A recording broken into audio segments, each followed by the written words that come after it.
دنیا کے آخری کناروں تک جماعتوں نے پہنچ کر اذانیں دی، نمازیں پڑھی۔ ناروے کے اوپر ہے north pole end of the world, جہاں آگے آبادی ختم ہے، پانی ہے۔ تو ہم گئے ناروے پچھلے سال، تو اس سے پچھلے سال، تو میں نے وہاں کے ساتھیوں سے کہا بھائی میں نے وہاں جانا ہے۔ وہ کہنے لگے ہم تو یہاں رہتے ہیں، ہم وہاں کبھی نہیں گئے، تو آپ نے کیا کرنا ہے؟ میں نے کہا ادھر جا کے اذان دینی ہے، نماز پڑھنی ہے، دعوت دینی۔ اللہ کے نبی کی بات ہے کہ دنیا کے آخری کنارے تک اللہ میری بات پہنچائے گا۔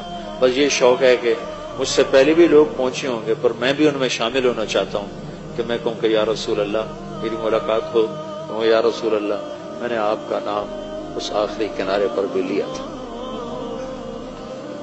تو وہ پھر مجھے ڈرانے لگے، 2 گھنٹے کی فلائٹ ہے، 4 گھنٹے کی ڈرائیو ہے، آپ تھک جائیں گے۔ میں کہا نہیں جانا ضرور ہے، ہماری ادھر تھی تو نہیں تشکیل پر، میں نے جانا ضرور ہے۔ تو خیر 2-4 ساتھی وہاں کے لیے کچھ اپنے وہاں سے ہم 2 گھنٹے کا سفر کر کے پہنچے۔ پھر وہاں سے آگے، وہاں ایک چھوٹا سا شہر تھا آلٹا، تو میں دیکھ کے حیران ہو گیا، وہ بالکل ٹاپ پر ہے۔ وہاں 2 مہینے سورج نکلتا نہیں، دسمبر جنوری، اور 2 مہینے سورج ڈوبتا نہیں، جون جولائی، یہ 2 مہینے ڈوبتا نہیں۔ تو وہ آلٹا دنیا کا آخری شہر ہے نارتھ میں، وہاں سے روزہ جماعتیں نکلی ہوئی تھی، اور وہاں گشت ہو رہا تھا، اور وہاں تعلیم ہو رہی تھی۔ کون تھے وہاں؟ صومالیہ کے مسلمان۔ صومالیین جب نکلے تو مائگریٹ ہوئے تو مختلف جگہوں پہ آباد ہوئے۔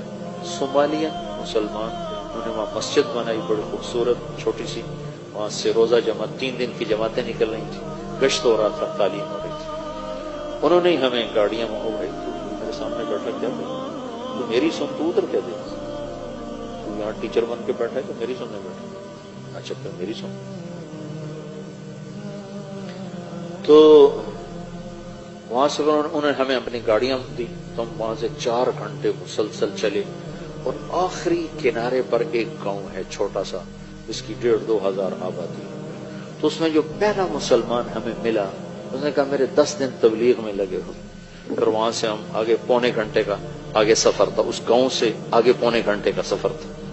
تو اس وقت کوئی رات کے 12 بج رہے تھے اور سورج ابھی کھڑا تھا، 4 اگست تھا، تو اگست میں سورج ڈوبنا شروع ہو جاتا، تمہارے پہنچتے پہنچتے سورج ڈوب گیا۔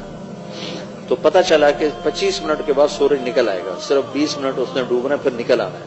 تو 20 منٹ میں ہم نے مغرب بھی پڑھنی ہے، عشاء بھی پڑھنی ہے، فجر بھی پڑھنی ہے، تینوں نمازیں پڑھنی۔ وہ ٹائم ہی تھوڑا، اتنی 20 منٹ کی رات تھی، پہلے تو سورج چل رہا تھا، ہم پہنچے تو سورج ڈوب گیا۔ اب وہاں سے پتہ چلا، وہ جو ہمارے ساتھ تھا، وہ جس کے 10 دن لگے تھے، کہ یہ 20-25 منٹ بعد سورج باہر نکل آئے گا۔ تو خیر اتنی شدید ٹھنڈ اور سرد ہوا، میں نے ایک مفلر سے لپیٹا اور گاڑی سے نکل کے دوڑ لگائی۔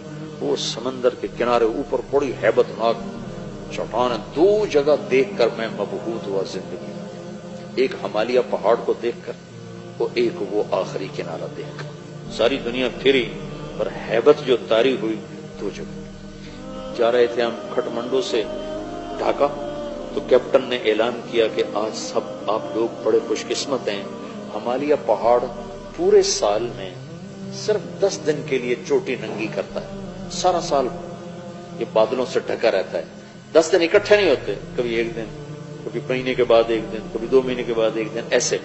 تو کہ وہ سال میں صرف 10 دن کے لیے ننگا ہوتا ہے۔ آج ہمالیہ پہاڑ سے بادل کوئی نہیں، آپ دیکھ سکتے ہیں۔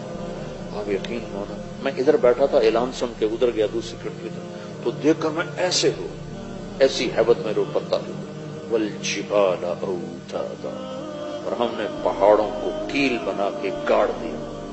اس دن مجھے پتا چلا کہ جس کے کیل اتنے بڑے ہیں وہ خود کتنا بڑا ہوگا۔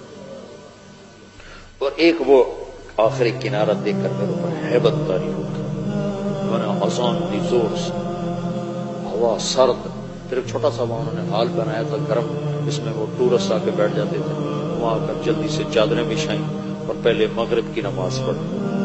نماز پڑھ کے سنتیں نہیں پڑھی کہ ڈر لگ رہا تھا کہ سورج نہ نکلا، پھر ساتھ ہی عشاء کی نماز پڑھی، عشاء کی نماز پڑھنے کے ساتھ ہی پھر فجر کی اذان دی اور 2 سنتیں پڑھ کر پھر فجر کی نماز پڑھی۔